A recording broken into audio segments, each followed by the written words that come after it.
हमारे जीवन में दान, दान का मतलब क्या होता है? असली दान हम जो करते हैं वो दान हमारे मार्ग में हमारे सुख के लिए होता है, लेकिन हमें अपना कल्याण करना है तो आत्मदान करना चाहिए। भगवान के चरणों में अपने आत्मा का समर्पण करें, असली दान वो होता है। और दान से तो हमें सुख प्राप्त होते हैं, विषय भोग प्राप्त होते हैं, हम जितना ही दान करेंगे। दान सत्य के धर्म के 4 चरण होते हैं भाइयों, सत्य, दया, तप, दान। तो इस समय हमारे कलिकाल कलयुग में धर्म के ये कई चरण रह गए हैं। दान, हर जीव का करे कल्याण। क्योंकि हमारे आज के समय में हम सत्य बोल नहीं सकते, क्योंकि हम सत्य बोलेंगे तो झूठ पे हमारी दुकान चलती है, हमारी सब दुकानें बंद होंगी। दया धर्म तो हमारे अंदर अब रह नहीं गया है। हम देश में देखते हैं कि दया धर्म तो हमारे माता पिता पे नहीं रह गया। अगर ऐसा ना होता तो हमारे इतने इतने वृद्धाश्रम क्यों होते? अगर हमें दया धर्म होता तो आश्रम ना होते वृद्धा। और सत्य और दया नहीं रह गया। अब तब कोई नहीं करता, तब करते हैं धन के लिए, धर्म के लिए नहीं। तो अब हमारे रामचरितमानस में भी लिखा है कि कली काल में एक दान ही एक ऐसा है एक सर्व कल्याण करता है। हम जैसा दान करेंगे वैसा हमारा कल्याण ईश्वर के द्वारा होता है। गरुड़ पुराण में भी सारे शास्त्र में बताया कि दान ही पथे राह खर्च है। मित्रों को, दोस्तों को, भाई बहनों को हम एक छोटी सी आपको कथा बताते हैं। एक राज्य था, वहां राजा रहते थे। उस राज्य का एक नियम था, उस राज्य में राजा को सिर्फ 5 वर्ष के लिए राजा बनाया जाता था। अब 5 वर्ष के बाद उसे राजगद्दी से हटा दिया जाता था। और उस राज्य के बगल में एक घोर जंगल था, और जंगल पहले नदी पड़ती थी। जो राजा 5 साल के बाद राज से हटाया जाता था, उस राजा को नाव पे बैठा के उस घोर जंगल के में नदी पार छोड़ दिया जाता था। वहां उसे शेर भालू खा जाते थे। इस भय से उस नगर के राज्य का कोई राजा नहीं बनना चाहता था। एक बार क्या हुआ कि वहां राज्य के राजा के लिए झगड़ा हुआ कि यहाँ कौन राजा बने। कोई बनना ही नहीं चाहता था, क्योंकि 5 वर्ष के बाद उसे जंगल में छोड़ा जाता था भयवश। एक बार सब लोगों ने निर्णय लिया कि हम लोग उत्तर की तरफ चलेंगे और हमें राह में जो पहले मिल जाएगा उसे ही हम यहाँ राजा बना देंगे। तो सारे राज्य के कर्मचारी उत्तर की ओर जा रहे थे। रास्ते में एक हमारे संत महात्मा आ रहे थे। तो संत के देखकर सबने पकड़ लिया। महाराज से बोले, महाराज जी हम आपको राजा बनाना चाहते हैं। तो महाराज साधु संत थे, उन्हें राजपाट से क्या मतलब। उन्होंने कहा, भाई हमें राज्य क्या मतलब, हमने सब कुछ छोड़ रखा है, घर नगर भाई बंधु, तो भगवान के भक्त हैं, हम राज्य क्या करेंगे। पर उन नागरिकों ने कहा, नहीं महाराज अब आपको राजा बनना ही पड़ेगा, नहीं तो फांसी हो जाएगी। अब राजा महात्मा जी को डर हो गया। उन्होंने सोचा जान बचानी है तो राजा ही बन जाता हूँ, कम से कम जान तो बचेगी। पर महात्मा ने पूछा कि राजा बन के मुझे भाई करना क्या होगा। सबने कहा, महाराज आप राजा बन जाइए, जो मन है तू करो, राजा का काम ही है, तो आपकी आज्ञा का पालन करेंगे। तो महाराज जी बोले, मैं जो कहूंगा सब करोगे।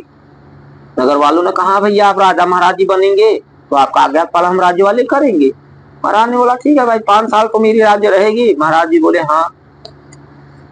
महाराज जी को राजा बनाया गया, महाराज जी राजा बन गए।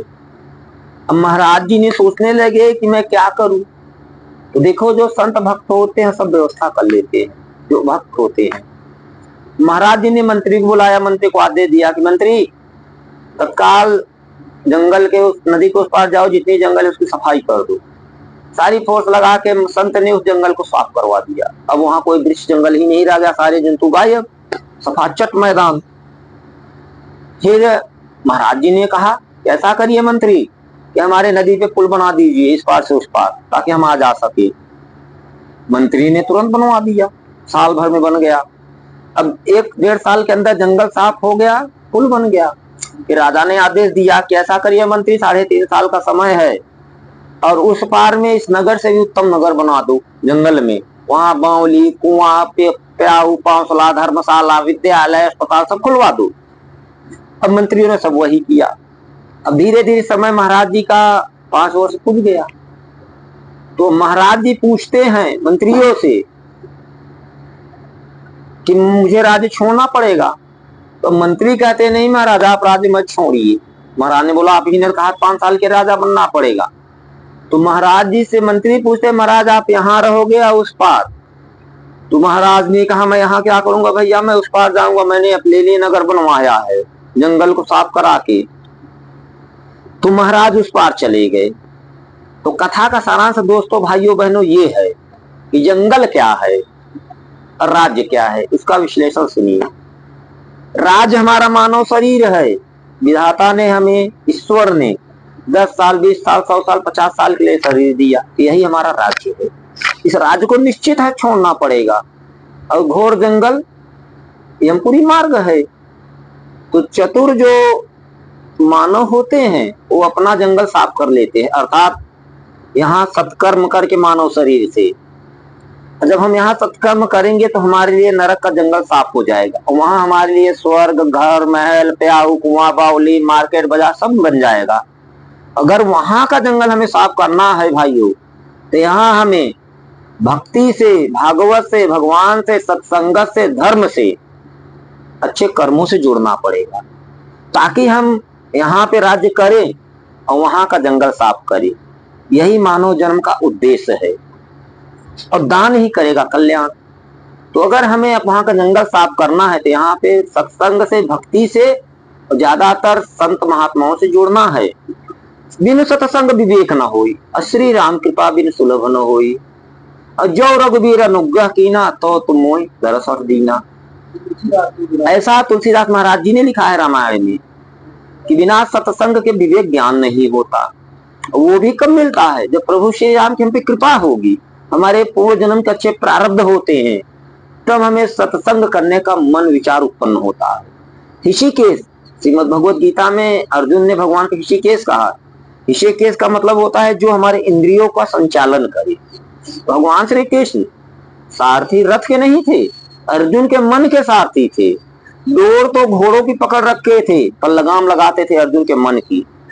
तो अर्जुन के मन में जितने संदेह मोह उठे थे, भगवान ने उनके मन के डोर को संभाला था और सारे संदेह मोह को काट कूट के बाहर कर दिया और अर्जुन को धर्म मार्ग दिखाया। अर्जुन के द्वारा ये भगवत गीता हमें आपके लिए भगवान ने प्रवचन किया, क्योंकि अर्जुन और भगवान श्री कृष्ण नर नारायण के अवतार थे, वो इन सब से परिचित थे। पर वो दोनों एक दूसरे का सहारा बन के हमें आपको ज्ञान प्रदान किया ताकि हम लोग, आप सब भाई बहन भक्तजन धर्म से जुड़ सके और सत्य धर्म का पालन कर सके। तो हम सबसे भाइयों अनुरोध करेंगे कि दान, धर्म, सत्य, हर कीर्तन, कथा से जितने हम जुड़े रहेंगे उतने ही अधिक हम अंदर से शुद्ध बनते जाएंगे। हमें शरीर की चिंता नहीं करनी है, इस शरीर में रहने वाली तो आत्मा की चिंता करनी है। जिस आत्मा को बंधन से मुक्त करने के लिए ईश्वर की कृपा से हमें शरीर मिला है।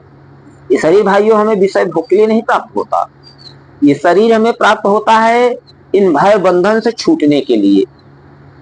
एक मानव योनि ऐसा है जिसके लिए देवता भी ललायित रहते हैं। हम आप पा गए, इसे क्या समझते हैं? आकस्मिक एक देन ईश्वर की, माता पिता का पाला हुआ नहीं, ये हमारे ही आपके शुभ कर्म के फल हैं शरीर। अगर हम आप याद करें कि हम अपने पूर्व जन्म में कितने बड़े बड़े यज्ञ कर्म किए, 43,99,999 योनियों में भटके तो 84 लाखवां योन मानव तन मिला है। ये मानव तन हमें आपको चांस दिया गया है, चाहे देवता बन जाइए, चाहे गंधर्व बन जाइए, चाहे इंद्र बन जाइए, चाहे ब्रह्मा बन जाइए, चाहे वैकुंठ लोक में मोक्ष प्राप्त करिए। ये मानव तन इसलिए है, ना कि मकान दुकान गृहस्थी घर सजाने के लिए। हमें धन की उतनी ही संग्रह करनी चाहिए जितने से हमारी भूख मिट जाए। इससे अधिक संग्रह करने वाले को श्रीमद् भागवत में कपिल मुनि भगवान ने चोर कहा है, देवहूति अपनी माता को समझाते हुए। तो हमें धन से नहीं अपने धर्म से प्रेम करना है, हमें तन से नहीं आत्मा को पहचानना है। इस शरीर में रहना वाला भगवान दृश्यत नहीं है, आज अनुभव गम्य है। आत्मा में ही परमात्मा का वास है, पर हम आप ढूंढते हैं तीर्थ स्थल दुनिया में हर कोने कोने, पर परमात्मा तुम्हारे अंदर बैठे हैं। अब वो दिखेंगे कब? जब हम उनके आदेश का हम आप पालन करेंगे। भगवान की आज्ञा क्या है? परोपकार, सत्संग, दया, धर्म, दान। जब हम ये करते हैं, जैसे जैसे आगे करते जाएंगे वैसे वैसे हमें आत्मज्ञान होता जाएगा, हमें अपनी ही आत्मा की पहचान होगी। भाइयों बहनों, हम आप दूसरे को झगड़े में, झंझट में, क्रोध में बहुत कह देते हैं, क्या तुझे तो मैं जानता हूँ। आश्चर्य की बात है कि हम तक आज तक कोई हम अपने आप को ही नहीं जान सके कि हम कौन हैं, कहां से आए हैं, यहाँ क्यों आए हैं, अब आगे कहां जाएंगे। जानने वाली जरूरी बात भाइयों बहनों माताओं ये है, ना कि ये है कि तुम कौन हो, तुम कौन हो। हम एक दूसरे को जान के क्या करेंगे। जानना है तो अपने आप को जानिए, अपने आत्म स्वरूप को पहचानिए और इस भव बंधन से पार होने के रास्ते मार्ग को पहचानो, जो हमें काल चक्र से छुड़ाता है, अमृत पर विजय प्राप्त कराता है। हर इंसान भाइयों बहनों माताओं मृत्यु का मृत्यु होते हैं, पर हम मृत्यु से नीचे हो गए, अपने आप को ही भूल गए, तो मृत्यु हम पे हावी हो गया। जैसे महाराज ध्रुव ने खुद को पहचाना, आत्मस्वरूप को पहचाना, परमात्मा को पहचाना, तो मृत्यु आई, उनके मित्र देवता आए हाथ जोड़कर अपना सम्मान बचाने के लिए। महाराज ध्रुव ने क्या किया कि काल के मृत्यु के सर पे पैर रख के रथ पे चढ़े और फिर भगवान के नगरी वैकुंठ धाम को प्राप्त हुए। तो बोलो वृंदावन बिहारी लाल की जय। तो भाइयों बहनों, हमें अपने आप को पहचानना है, ना कि पड़ोसी को, दूसरे को, अगले को। हम दुनिया को जान को क्या हासिल करेंगे। अगर अपने आप को पहचान लिए तो हम प्रभु को प्राप्त कर लेंगे। तो हमारा मार्ग है श्री कृष्ण केशव और मोक्ष प्राप्त करना। तो सब भाइयों बहनों से अनुरोध है कि हमारी इस वीडियो को ज्यादा से ज्यादा शेयर करें, सब्सक्राइब करें और धर्म का प्रचार आगे बढ़ाने में आप सब हमारा सहयोग करें। और हमारे साथ सारे भाताओं बहनों प्रेम से बोलो जय श्री राम।